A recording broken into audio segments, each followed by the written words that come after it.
ngerti dah, sungguh aku nggak ngerti. Aku nggak ngerti soal gaji. Aku nggak ngerti pemikiran suami soal gaji. Bisa-bisanya dia dapat gajian selalu mikirin ayah ibu aku.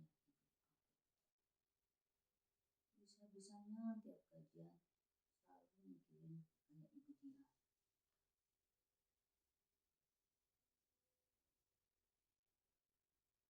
Tiap gajian selalu mikirin ayah ibuku.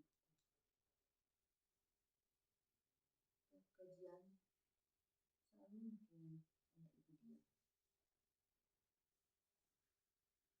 Ngapain sih suami selalu mikirin ayah ibu aku? Ngapain sih suami selalu mikirin ayah ibu dia? Padahal mereka sudah pada tua.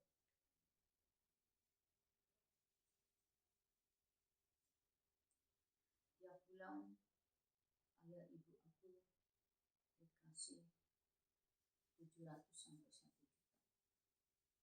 Karena jauh, jadi ditransfer.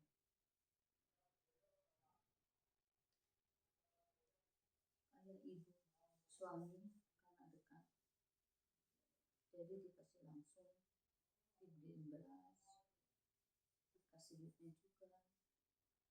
Ya, jumlahnya sama sih seperti ayah ibuku juga.